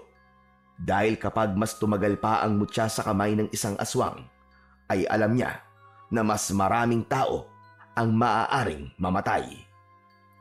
Tahimik na nagtungo si Rap sa main door ng bahay. Mabilis niyang binuksan yun gamit ang sarili niyang susi. Pagkabukas ng pinto, ay pumasok siya ng walang ingay. Maingat niyang isinarado ang pinto sa likuran niya at agad siyang umakyat sa hagdan. Pagdating ni Rap sa ikalawang palapag, ay sandali siyang huminto sa harapan ng nakasaradong pinto ng silid ni Don Filimon. Huminga muna siya ng malalim bago niya yun binuksan ng dahan-dahan. Mula sa liwanag ng buwan na naglalagos mula sa bintana ay nakita ni Rap si Don Filimon na natutulog sa malaki nitong kama. Maingat siyang pumasok sa kwarto at hindi niya inaalis ang tingin sa nakahigang matanda. Humakbang siya palapit dito. Kinakabahan siya pero mas matindi pa rin ang kagustuhan niyang mabawi dito ang mutya ng buhawi. Maingat ang bawat takbang ni Rap habang unti-unti siyang lumalapit sa kama. Kulang na lang ay pigilan niya ang kanyang paghinga. Makalipas ang ilang sandali ay nasa tabi na siya ng kama ni Don Filimon. Sa mutya lang nakatingin si Rap. Nakasabit pa rin yun sa leeg ni Don Filimon kahit natutulog ito. Isang indikasyon na hindi talaga ito papayag na mawala rito ang mutya ng buhawi. Napalunok si Rap habang inaabot niya ang mutya. Nanginginig ang kamay niya at panay ang dasal niya na sana ay hindi magising si Don Filimon. Ngunit nang mahawakan na niya ang mutya, ay biglang bumukas ang mata ni Don Filimon at nagulat ito nang makita siya. Anong ginagawa mo rito, Rap? Babawiin ko na po sa inyo ang mutya ng buhawi. Alam ko na ang totoo. Isa kang aswang! Nanlisik ang mga mata ni Don Filimon at bigla nitong kinagat ang kamay ni Rap. Napasigaw siya sa labis na sakit at nabitiwan niya ang mutya. Itinulak siya ni Don Filimon ng malakas at bumagsak siya sa malamig na sahig. Bumangon si Don Filimon at tumayo sa harapan ni Rap. Malakas itong humalakhak at sa mismong harapan niya ay mabilis na nagbago ang anyo nito. Sa isang kisap mata ay nag-anyong aswang si Don Filimon.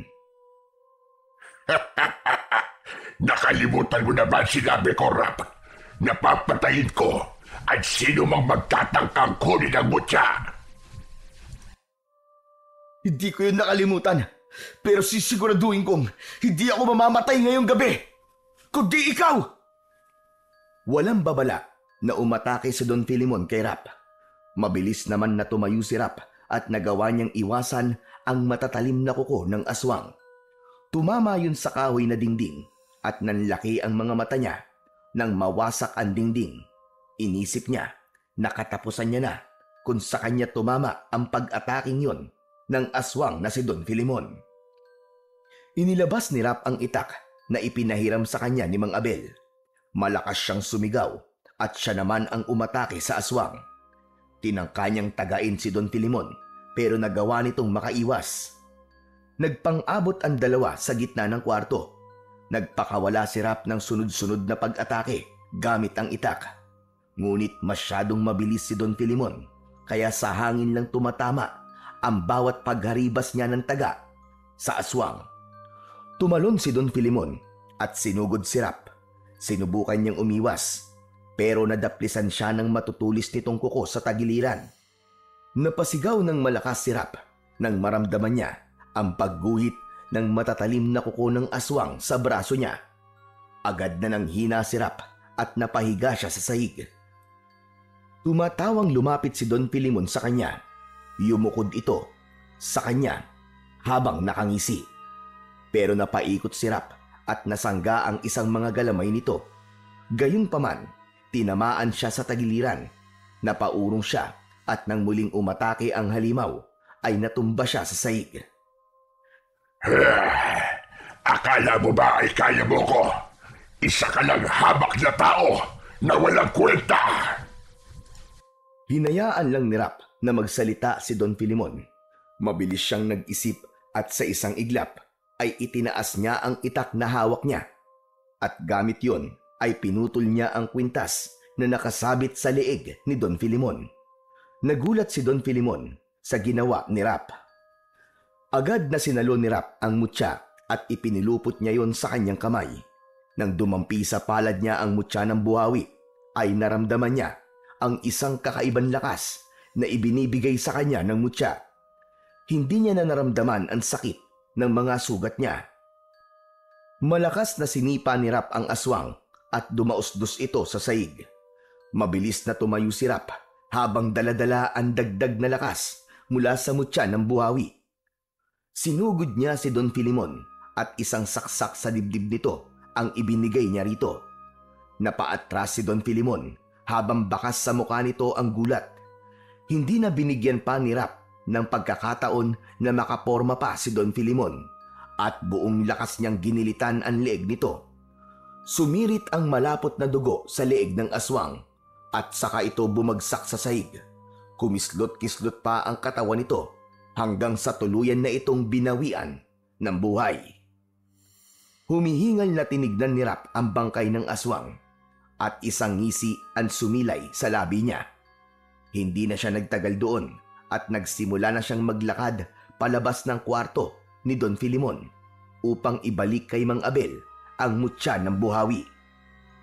Hawak ni Rap ang sugat niya sa tagiliran habang naglalakad palabas ng malaking gate ng bahay ni Don Filimon. Duguan siya Pero masaya siya ng sandaling yon sapagkat nagtagumpay siya sa misyon niya sa gabing yon. Makalipas ang ilang minuto, ay narating na rin sa wakas ni Rap ang labas ng kubo ni Mang Abel. Pagbukas niya ng pinto, ay naabutan niya roon sina Doming at Mang Abel na nakaupo sa sahig habang naglalaro ng bingo. Nagulat ang dalawa nang makita siya. "Wow, hanep! Grabe kayo! Habang nakikipaglaban pala ako sa aswang, ay nagbibingo lang kayo rito? Pambihira!" Hehe, nainip kasi kami sa paghihintay kaya nagbingo muna kami. Tara, sali ka! Tumayo ang dalawa at sinalubong si Rap. Inalalayan siya ni Doming para makaupo sa papag na naroon. Pare, okay ka lang ba? Sa tingin mo, okay ba ako sa itsura kong to? Ano nangyari, Rap? Nakuha mo ba? Nagtagumpay ka ba? Opo, nabawi ko na po ang mutya ng buhawi. At napatay ko na rin po si Don Filimon, Mang Abel. Wala akong nagawa kundi labanan siya dahil nag-anyong aswang siya at pinagtangkaan niya ang buhay ko. Wow! Grabe! Ang astig mo naman pala, pare. Biruin mo yun. Nakapatay ka ng aswang nang ikaw lang. Huhuhuy! Idol na kita simula ngayon. Ikaw na ang sakalam. Mula sa bulsa ng kanyang pantalon ay inilabas ni Rap ang mutya ng buhawi at inabot niya yon kay Mang Abel. Agad namang kinuha yon ng matandang albularyo nang walang pag-aalinlangan. Mang Abel, patawad. Patawarin niyo po sana ako. Kung hindi ko sana ninakaw ang mutya na yan, ay wala sanang mamamatay na mga tao dito sa baryo natin. Huwag mo nang sisihin ang sarili mo, Rap. Dahil ginamit ka lamang ni Don Filimon para sa masama niyang plano. Biktima ka rin dito. Tumango si Rap. Hindi pa rin niya lubos maisip na tapos na ang lahat at buhay pa rin siya ng sandaling yon. Sige na, humiga ka na muna sa papag. Kailangan magamot kagad ang mga sugat mo at baka maimpeksyon yan. Tumayo si Mang Abel upang kunin ang mga gamit nito sa panggagamot. Ilang sandali lang ay bumalik na rin ito. Pagkahiga ni Rap sa papag ay agad na nilinisan ni Mang Abel ang mga sugat niya. Napangiwi siya sa hapdi pero hindi na siya nagreklamo. Tumingin si Rap sa kawalan at napangiti siya. Hindi niya akalain na ang isang kagaya niya na hindi naniniwala sa mga aswang ay siya pang makakapatay ng aswang sa baryo nila. Simula noon ay muling bumalik ang kapayapaan at katahimikan sa baryo ni Rap.